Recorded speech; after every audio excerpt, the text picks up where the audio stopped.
subscribe to our YouTube channel and don't forget to press the bell icon to get all the latest updates.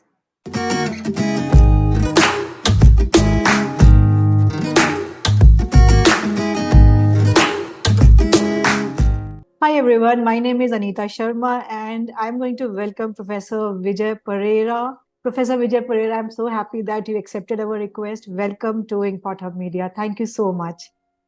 My pleasure, Anita. Look forward to today's talk with you. So, Professor Pereira, you are in Paris right now. You are a full professor of strategy and international business at NEOMA School of Business. You just mentioned to me that you are in a place where champagne is manufactured.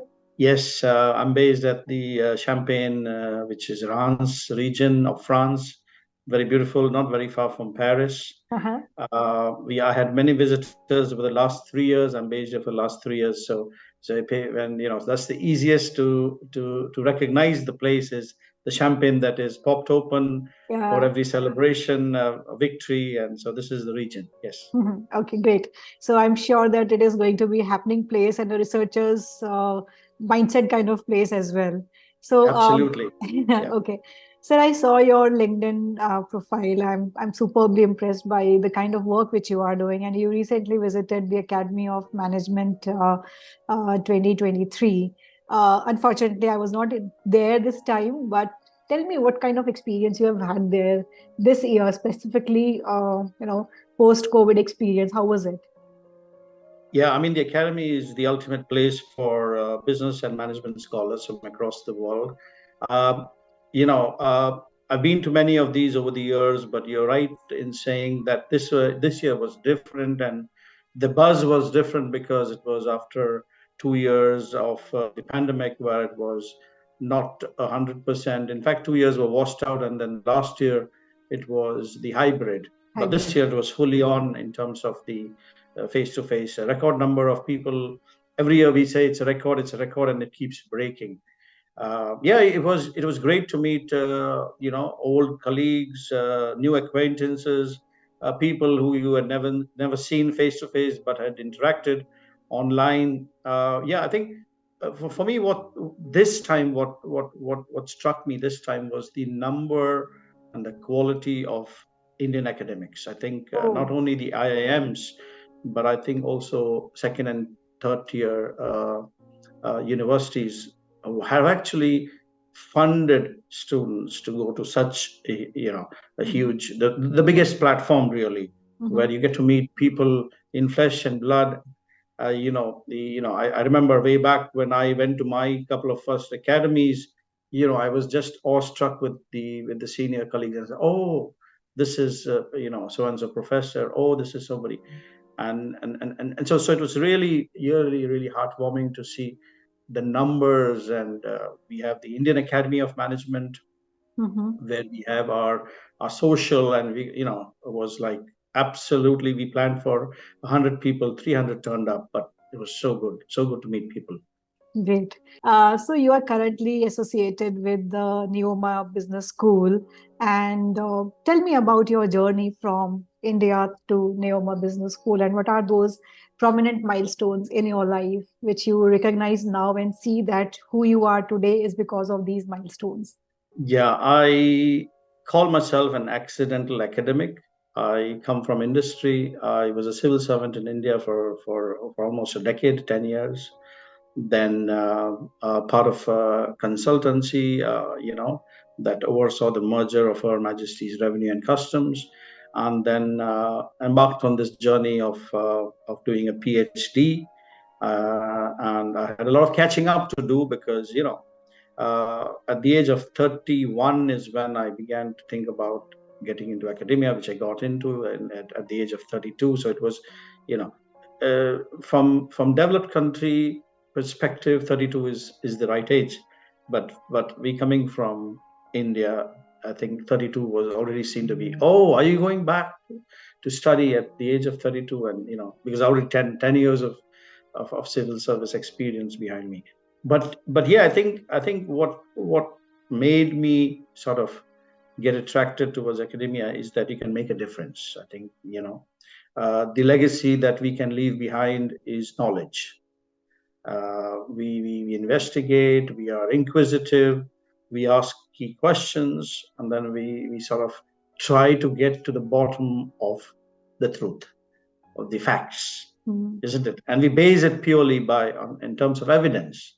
And so that sort of academic sort of calling, I thought was right for me, even though I was, 32, because I did a lot of investigative work in my previous life, as I call it, in different capacities, be it in the UK or in India. That inquisitive mind of getting to know what really is behind those key questions that we ask, be it in real life or in academia.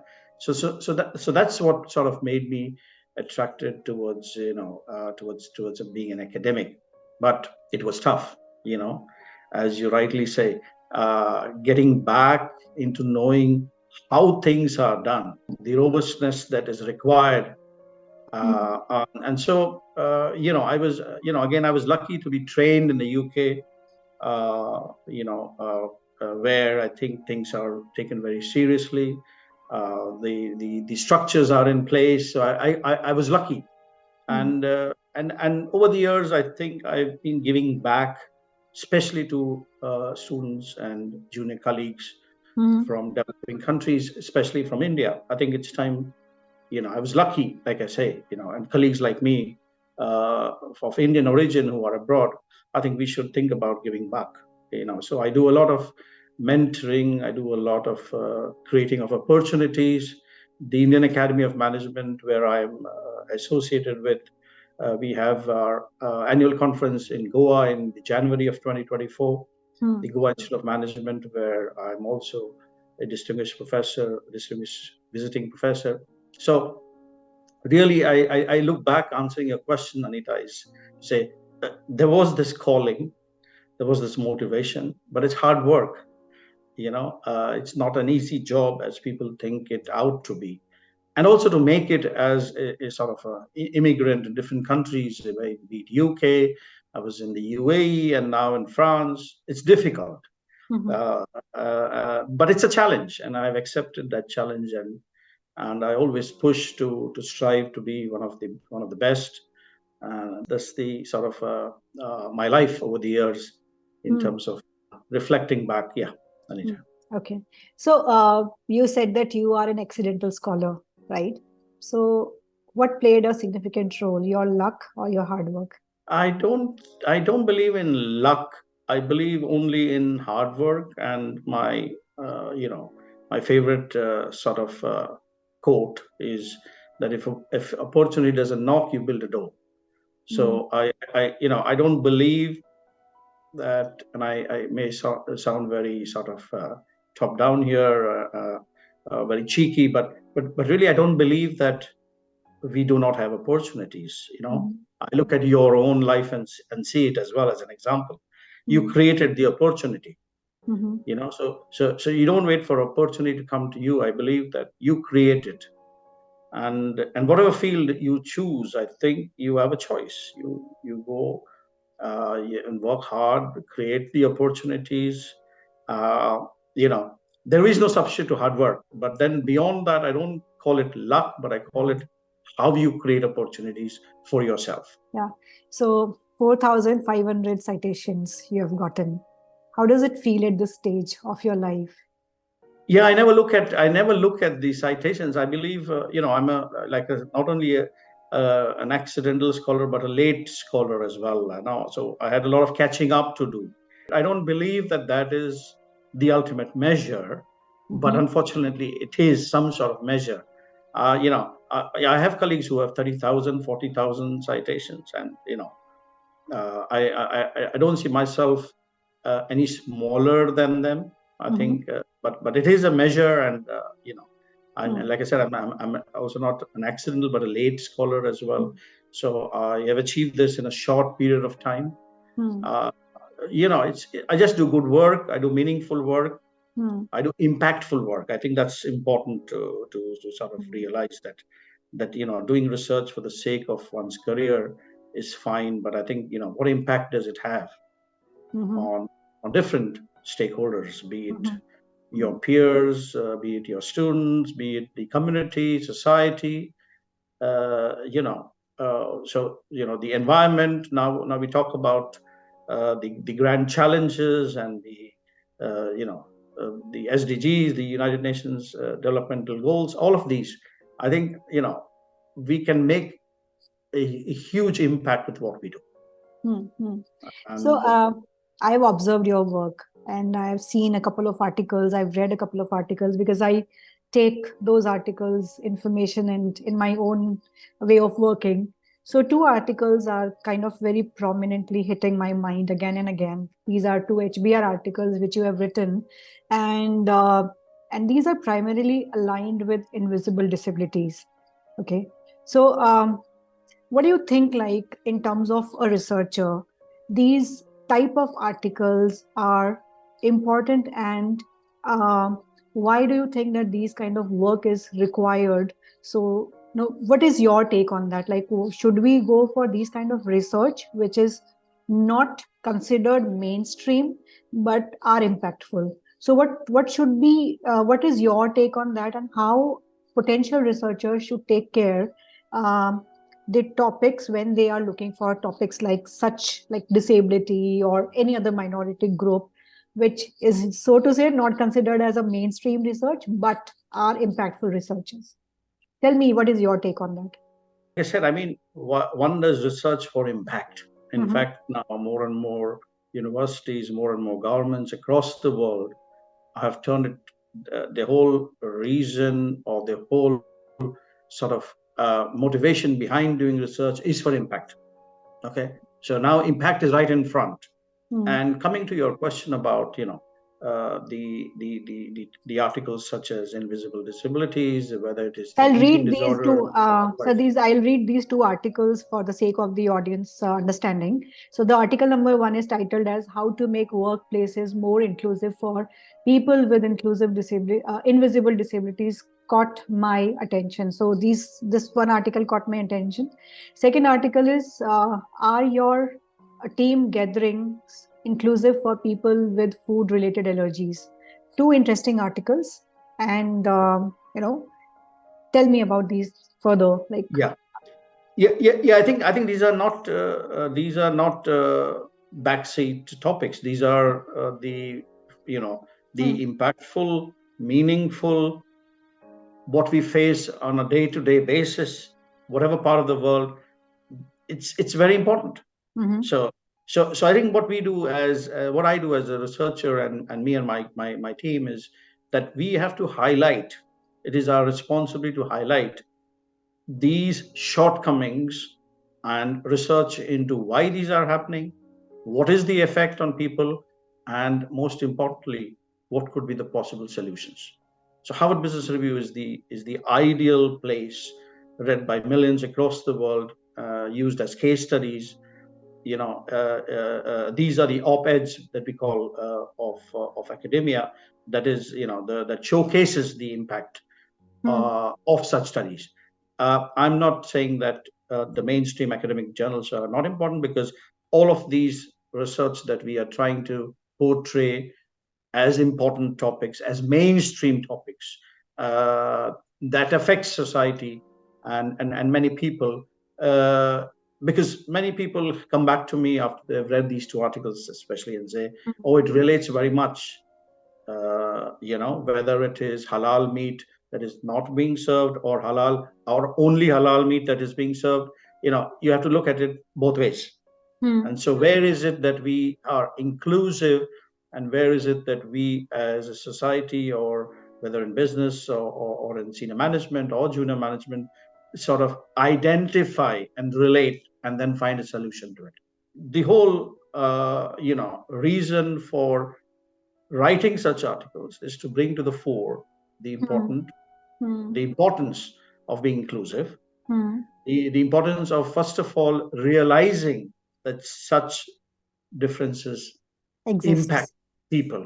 Hmm. Yes, Hmm. yes. Absolutely, I agree. So I work in this space as well. So disability is my domain of work, and what I see is that a lot of companies are now taking initiatives towards DEI, and what is a miss here is that they are not trying to understand the analytics and evaluation of the impact of DEI initiatives in the organization.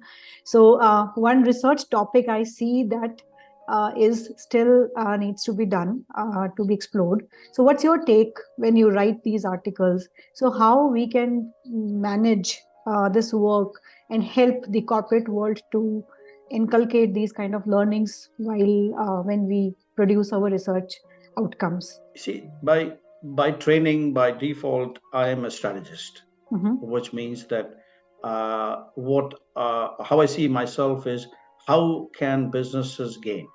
Okay, now you can gain in many ways. I do a lot of research on corporate social responsibility, corporate governance, and then one says, if you are such a hardcore strategist, why are you writing about this? And that's your question.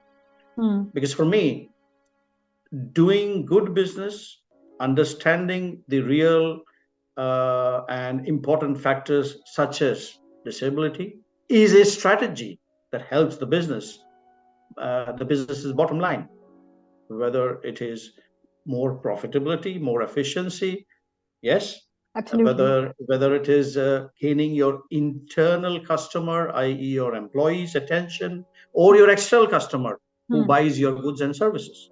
So it's a win-win situation. Why wouldn't you want to do it? Why would you ignore it to the detriment of your organization? Yes. If you do not understand disability, if you do not understand the importance of inclusiveness, it affects your bottom line. So why would you not want to do it? You see? So it makes good business sense to understand it, recognize it, and embrace it by good practices. I often get questions from researchers that we have never experienced any kind of disability or any kind of minority experience. So, how can we write research papers or articles or pursue a thesis in that domain? So, what's your take? Do we need to explore, experience it personally before moving into this kind of research space, or we can learn from vicarious experiences of others? So, what's your take on that? Okay, those that say this, I would say, conduct 2 experiments on yourself. A, tie your leg behind you, one leg, and try to live that day with that one leg. Okay. And then at the end of the day, you tell me how you feel. Okay. The other experiment is change your clothing to a traditional clothing and go around in society. Okay. Yeah. You want to wear a turban or you want to wear a hijab or whatever. Just change your appearance to see what reaction you will get. Okay. Do you want to do these 2 example experiments to see how it feels?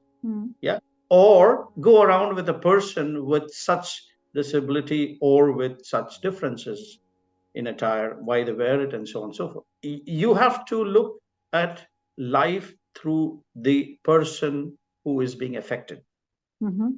Yeah.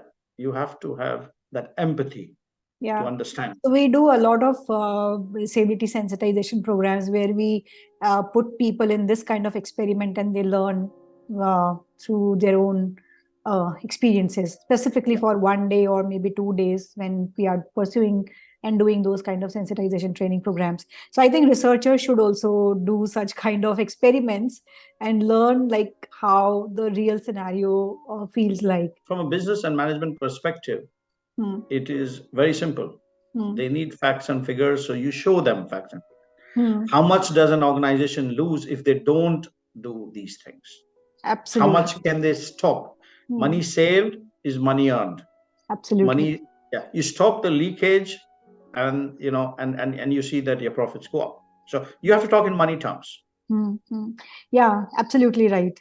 So moving to the next part, sir. It's a rapid fire round, and we often do it because we generally believe that professors are fun loving as well. So let's do this rapid fire. I'm going to ask you certain questions. My first question to you is: if you were not a researcher, what would you be? I would be an investigator. Uh-huh. Somebody who finds out about murders or certain mysteries that need to be solved. I would be an investigator. Yes. Okay, okay, very interesting. So, are you an early morning person or a late night owl? Now this will surprise you, but those who know me well. I sleep only 3 or 4 hours, so I'm a late sleeper and early riser. Oh, wow. Okay. Yeah. And what's your early morning ritual or first practice? Coffee.